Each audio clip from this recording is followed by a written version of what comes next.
Ассалаумағалейкум туғандар, қандайсыздар? Назарыңыздарда қайрадан эле базары жоқ каналы. Бүгін 29 август 2022 жыл. Мен Бишкек шары Ахунбаева жана Чыңгыз Айтматов көчөсүнүн кесилишинде жүрөм. Туғандар, ушул жактан бир сатылуучу үй бар экен, ошол жөнүндө сиздерге маалымат берейин деген. Биринчи эле болуп баруу жолун түшүндүрөйүн туғандар. Мен турган жер Чыңгыз Айтматов жана Ахунбаева көчөсүнүн кесилишинде турам. Сатылуучу үйүбүз ушул жерден чыгышты карай 500 метрдей басып барганда Политехническая 9-чу даректе жайгашкан. Анан бул жерден туғандар Бишкек шаарынын бурч-бурчтарына көптөгөн маршруттар өтөт. Политех, Манас Түрк университети, ал жакта КГУста, Медакадемия бар жакын жерде, жана Ататүрк паркы, бул жакта Ынтымак паркы жана американский мектептер да бар экен туғандар. Аттарды эстен чыгып атат, ошол кысасы баары бар бул жакта туғандар. Анда мен сатылуучуга карай жол алдым. Сиздер лайктан басып, өз оюңуздарды комментарийге жазып туруңуздар туғандар. Мынакей туғандар, келүү жолун түшүндүргөнчө бүгүнкү чыгарышта сатылуучу үйгө да жетип келип калдым. Бул мынакей көчө тараптан көрүнүшү. Түндүк чек арасы бул жерден башталат, түштүк чек арасы бул кошунанын заборуна чейин болуп калат туғандар. Мынакей Ахунбаеванан туғандар, Ахунбаева көчөсү көрүнүп турат, бир 70-100 метрдей эле аралыкта жайгашкан. Кааласаңыздар сиздер бул жактан Дүйшөмбийский менен кирсеңиздер болот. Туура эле айттымбы? Анан бул жактан кааласаңыздар бул Политехническая менен кирсеңиздер болот. Дареги Политехническая көчөсү 11-чи даректе жайгашкан. Анан мектептер жөнүндө айтсак туғандар, толтура мектептер бар экен тегеректе.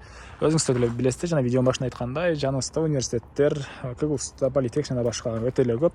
Американский школа дейт, жана башка көптөгөн ушундай нерселер бар туғандар. Кенен любой жака барсаңыздар болот. Парктар бул жакта жакын жерде, Ататүрк жана видеодагы парктар баары жакын жерде окуат. Андан ары коросуна кирейин калган маалыматтарды берейин туғандар.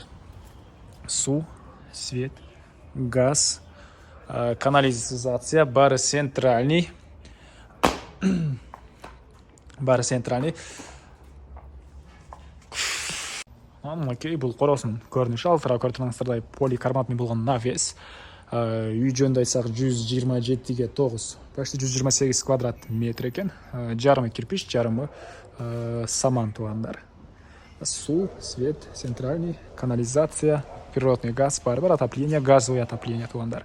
Алды тарап көрүп тургансыздардай брусчатка, кенен 4 машина баткандай жер бардай көрүнөт. Анан документтер боюнча айтсак, кызыл китеп, техпаспорт баары бар экен. Бул жакта чоң үйүбүз жана ал жакта очокканда летний кухнясы баары бар экен. Азыр биринчи эле бул чоң үйдүн ички тараптарын көргөзөйүн, андан соң коросуна чыгып дагы калган маалыматтарды берем.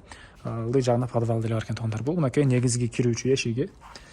Түз эле кирсек, холл дейбизби же прихожка дейбизби, ушундай бөлмө жайгашкан. Полдор ламинат экен. Бул жерден биз башка бөлмөлөргө өтүп кете алабыз. Оң тарапка кайрылсак, бул жакта бир спальный бөлмө. Мынакей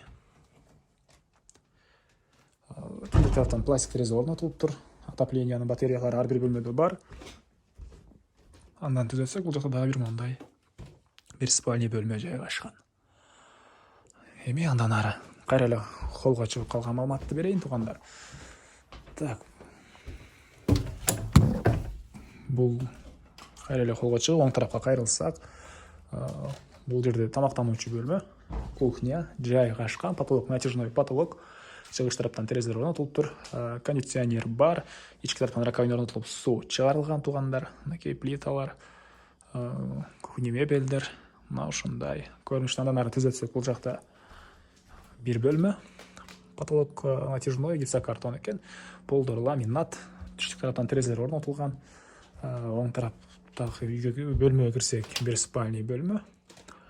Анан кайра эле бул жактан бул бөлмөгө чыгып, бул жака өтсөк, дагы бир мындай детский спальный жайгашкан туғандар. Эми коросуна чыгып, дагы калган маалыматтарды берейин. Бул жактагы санузелди көргөзөйүн туғандар. Мынакей бул жакта душевой кабина, ички тараптан раковина орнотулуп, суу чыгарылган, суу арестон менен жылыйт. Бул жакта кир жууган машина орнотулуп тур, дубалдары кафель, потолок пластик экен туғандар. Эми анан туалет өзүнчө үйдүн ички тарабындагы.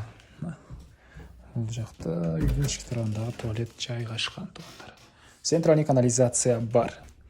Эми коросуна чыгып калган маалыматтарды берейин. Мен Қаралүйдің құрылысындамын, туғандар. Емес, сіздерге бұл жақтағы маалыматтарын берейін, өзінің шығыш туралы. Бұл жақта алма бағы, өрік бағы, бұл жақта гүлдер, черешня бақтары және бұл жақта очақхана, тағы бір тамақтанушы бөлімі бар екен. Анан бұл жаққа чейін көріп тұрғандардай тротуар қылынған. Бұл үйдің шығыш тарабы туғандар. Азыр сіздерге бұл очақхананы көргізейін. Мінекей. Екі чоң очоғы бар, ішкі тараптан раковина орнатылып, су шығарылған, потолок пластик, полдор кафель. Анан ушул жерден стол тарабы кайрылсак, бул жакта тамактануучу бөлмө тугандар. Көрүп турганыңыздай потолок пластик, пол ламинат экен. Мына ушундай. Анан түштүк тарапта кошуна менен болгон чек ара ортосунда көп эле жер калган. Бул жагыбыз үйдүн тышкы тарабындагы туалет тугандар. Мына ушундай. Эми айтылып калган бир эле баасы калды окшойт. Бул үйдүн баасына $170,000 деп атышат. Сүйлөшүү болот тугандар. Эсин номерин экранга калтырам, анан базар жок каналынан көрүп чалаттык эле десеңиздер, жакшы эле арзандап угуп беребиз деп айтты. Андыктан чалганда базар жок каналынан деп айта бересиздер.